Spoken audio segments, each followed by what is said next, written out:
It's been a week. I was out of town last week, so I skipped the live stream. And now I sound like this, which is a combination of a little bit of the tail end of a cold, and also I taught a frisbee class today and was yelling on the field, which only makes the voice sound worse. But we'll keep it short and to the point today. I wanted to talk about my regrets as a creator. And this takes a couple of forms. And first of all, there's the whole like no regrets thing. Anything you make is good stuff to make. And there's truth in that. And if you can learn from it, there is a benefit to anything that you make. And I just today finished my painting class that I've been taking for 6 weeks.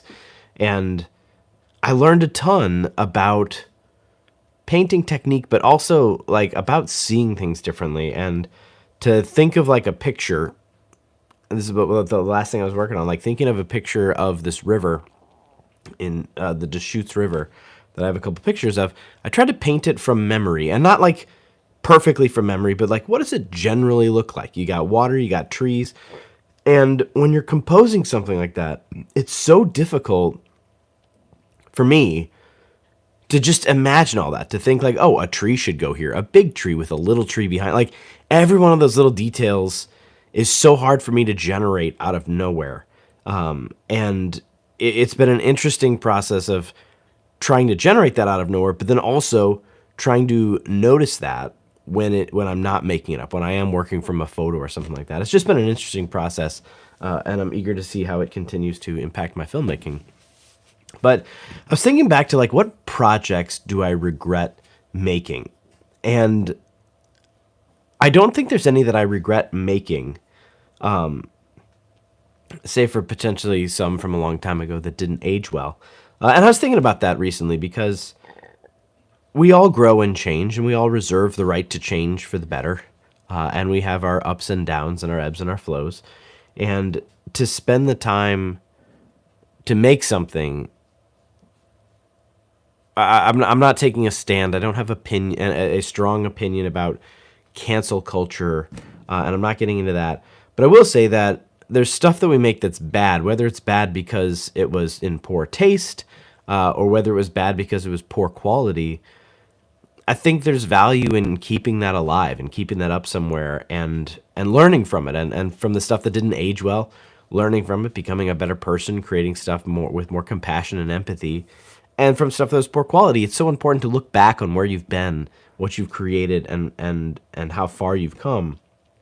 And I look back at some of my old videos and like my old rig from when I first started doing video professionally. I'm like, I had no idea what I'm doing. And I'm sure in 5 years, I'll look back and say, like, I had no idea what I was doing. But it's hard to see that in the moment. And so keeping that perspective is important. But the thing that I found myself regretting is not that I created anything, but I regret not planning properly for things to be as popular as they should be.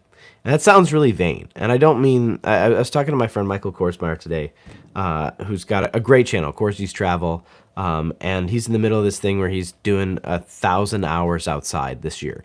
And he's documenting it in YouTube Shorts, and it's interesting, but he's looking through the stats and like what makes one get 1,000 views and one get 60 views, like what's the difference in those videos, and how do you plan for that? And we both go back and forth on like, do you want to cater your content to the audience, or do you want to make something that's true to yourself?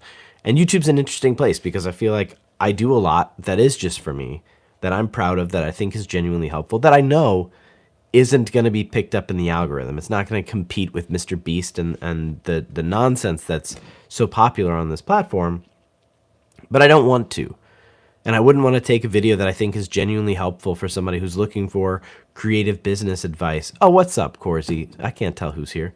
But I can't, I don't want to take one of these videos that I genuinely put a lot of thought into, that I write out an outline for, and I don't want to like skew it to be like top 10 things that every beginner mistake make. Like, I don't want to play that game with the content that's important to me. I will play it for fun occasionally with other stuff. Like I just made a mug video, calling out my buddy AJ on his mug video. It's just a silly thing, but I gave it some clickbaity title and thumbnail like that. And this one has some ridiculous thumbnail because it's a Tuesday night stream and nobody watches these anyway. But except Michael, hey dude. And what I think of is videos that I regret didn't do as well. And especially, it's not like, man, it sucks that I put so much work into this and no one cares. Like, these videos, I know they're going to do bad. Do bad in terms of YouTube views and stuff.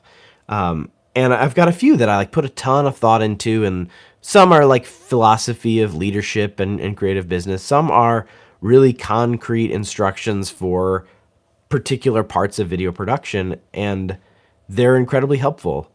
And they get no views, and then I make a video about how shotgun microphones work, and I have errors in it, and it gets 150,000 views, and there was no way to predict that was going to come. And so it's just an interesting thing to try to predict and to choose when you want to play the game and when you don't want to play the game. But what I'm experiencing right now is about 7 months ago, I made a class. I made a how to have a successful creative business class. And it has like 25 modules and 10 videos that are all long explanations that, like, I mean, I outlined this thing. I put so much thought into writing it, and I cranked out these essays and these modules and put together this thing, and I think it's like $50 or something like that. It's next to, if you're serious about making a professional business, and it's not limited to video or graphic design or there's any small business, especially a creative business. This is my outline for how to run a creative business that is true to yourself, where you don't sell your soul, where you're not just trying to go out there and hustle and grind and you know, if you don't want to do weddings, then don't grind out weddings. What do you want to really make? And so trying to be true to that, how to get there, how to protect yourself, insurance, budgeting, finances, taxes, like all the stuff that goes into it. And then like how to get clients, how to maintain clients, how to avoid bad clients. Like I put so much expertise into this thing, and no one has ever signed up for it. And my regret is that I didn't promote it. I didn't have a plan going into like, how could this go somewhere where it would be useful to people? I put it on my YouTube channel, which 30 people watch these videos usually, and no one of the 30 bought it. And I knew that would happen. And I guess that's my regret, is I go into these projects and I want to do something, and I'm really proud. I made a class that's got a ton of helpful information, and I suppose I could make it free and just put it out there.